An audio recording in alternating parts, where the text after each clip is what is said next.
we all definitely take the miraculous act of memory a little bit for granted until we ourselves are struggling with remembering things. Science has only scratched the surface of how memory works, but there's still quite a bit known on the mechanisms of how we remember. Hi, my name is Lisa Andy Garcia. I am an integrative developmental and educational specialist, and my focus is helping you to reverse learning and behavior challenges of you, your child, or a student that you are working with. And in today's video, I'm going to unpack the mysteries behind how memory works and what we can do to support it. But first, please hit the subscribe button, and you will be the first to be notified when I post a new piece of content. And at the end, if you like the video, don't forget to like it as well. So first, let's look at the brain structures that are used in memory. We have the hippocampus. The hippocampus is a seahorse-shaped structure. In Spanish, seahorse is hippocampo, so that's where it comes from. And it's inside the temporal lobe, and it's a central player in the formation and retrieval of memories, and it acts as a bridge between short-term memory, which is more in the hippocampus, and long-term memory, which is in the association areas and other parts of the cortex. So it takes those memories and then it stores them in different areas. The prefrontal cortex, which is in the front of the brain, plays a crucial role in decision making, problem solving, and working memory. And it serves as the executive center, overseeing cognitive functions and orchestrating the manipulation of information within short-term memory. So that's more the working memory is up here. Neurons are the brain's information messengers. They communicate through synapses. So when you encounter new information, neurons release neurotransmitters across synapses to relay signals. In short-term memory, these synaptic connections are highly active. The repeated firing of neurons strengthen these connections, which is a process known as synaptic plasticity. Short-term memory begins with the encoding of sensory input. Visual, auditory, or other sensory stimuli are transformed into neural codes that the brain can process. So this sensory system is really important because if you think about it, you're remembering either things that you see, things that you hear, things that you've touched, things that you've experienced, but it's all through senses. The prefrontal cortex and associated regions contribute to this encoding process, selecting relevant information and filtering out the unnecessary details, okay? Because we don't need to be bogged down with too many unnecessary details. The information encoded in the short-term memory is held in temporary storage. This storage capacity is limited, typically holding around 7 items, plus or minus 2, based on Miller's law. The hippocampus and the surrounding structures facilitate this temporary storage of this information, preventing it from being lost immediately. To prevent the decay of information in short-term memory, a process called maintenance rehearsal occurs. This involves mentally rehearsing or repeating the information to keep it in conscious awareness. The prefrontal cortex is actively involved in this process, maintaining the neural firing patterns associated with stored information. Retrieval involves accessing information stored in short-term memory for immediate use. This process is facilitated by the hippocampus, which acts as a relay station connecting the temporary storage in short-term memory to the more permanent storage in long-term memory. The prefrontal cortex plays a key role in orchestrating the retrieval process, recalling the relevant information from the neural codes stored in the short-term memory. While short-term memory is vital for immediate cognitive tasks, not all information remains here. The hippocampus, in collaboration with other structures, determine what is transferred to long-term memory for more in-memory storage. Repeated rehearsal, emotional significance, and attention are factors influencing this transfer, marking the transition from short-term to long-term memory. Okay, so things that appear to be more emotional, impactful. Have you ever heard of like light bulb memories? Those are memories like everybody, where were you when you heard about 9/11? Where were you when you heard about the space shuttle explosion? I was sitting in my algebra class in my high school when they announced it over the intercom. Okay, so that's going to help really move it to long-term memory.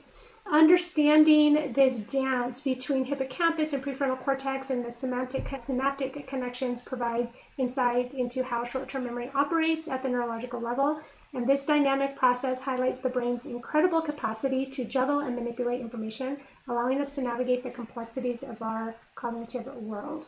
Some supplements or nutrients that are very helpful for memory. We have omega-3 fatty acids that's found in fatty fish like salmon and trout. Particularly DHA is essential for brain health, but also EPA.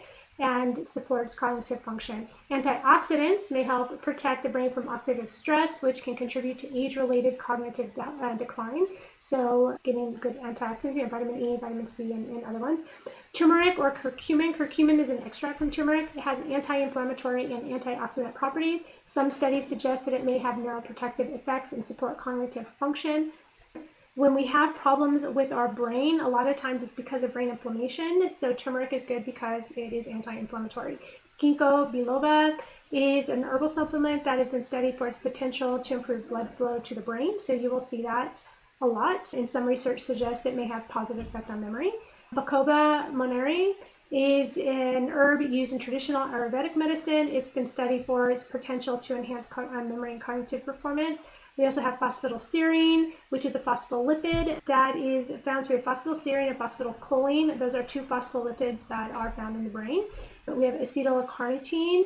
It's an amino acid, and it plays a role in energy production, and it can possibly help with age-related decline. We have vitamin E, which is an antioxidant. You can find it naturally in nuts and seeds and leafy greens, but you might want to just get a little bit of extra. Caffeine is, found in coffees and teas. It's shown to have short-term cognitive benefits, including improved alertness and concentration. Obviously, you want to balance that caffeine carefully. Resveratrol is found in red wine, grapes, berries. It's an antioxidant, and it's been studied for potential neuroprotective effects. We have magnesium, which is great for all kinds of processes in the body, including brain function. The magnesium that gets into the brain the best is magnesium threonate, THREONATE, and it's becoming more popular. It used to just be one company that I could find it with. I think it was like Dr. McCullough was the first one, but you can find it around. That's the one that tends to cross the blood-brain barrier the best, even though I've seen some studies or people say that it does cross it better, but it doesn't mean the other ones don't. Okay, so if you're getting magnesium glycinate, it's still probably helpful. It's definitely helpful for other parts of your body, but magnesium threonate is just a little bit more targeted to the brain.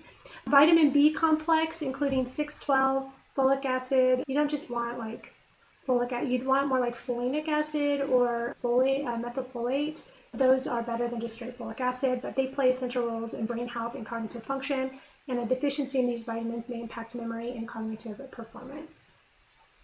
Okay, so how do we improve memory with cognitive workouts? So we obviously, nutrition has a role in nutrients. We need the nutrients in order for our brain to function, for the inflammation to go down, and so what have you.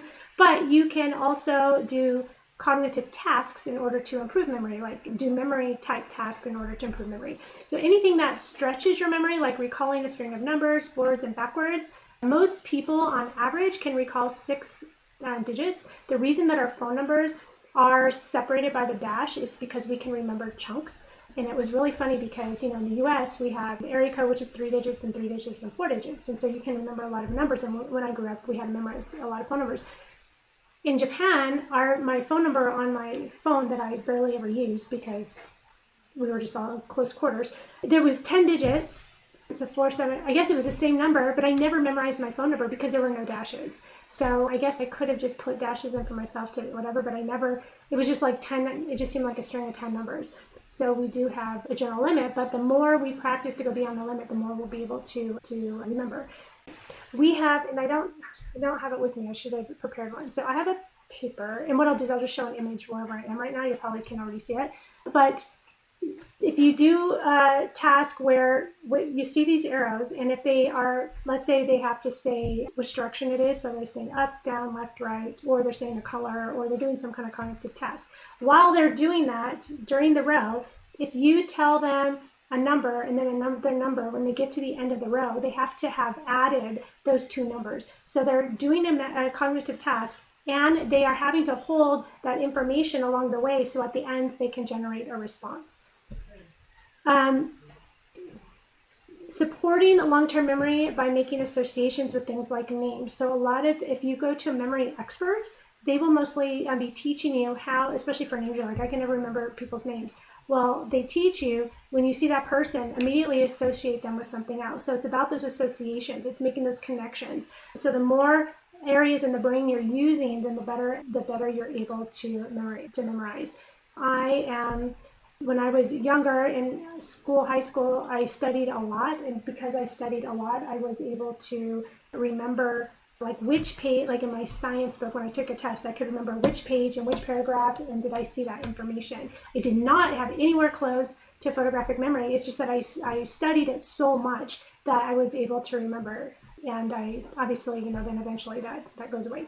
So if you'd like to know more about how you can support brain function, then check out my ebook using the link in the description below. And these videos come out on Monday morning, and the tips and tricks come out on Wednesday. So please remember again to subscribe, to like this video, and I will see you in the next one. Bye-bye.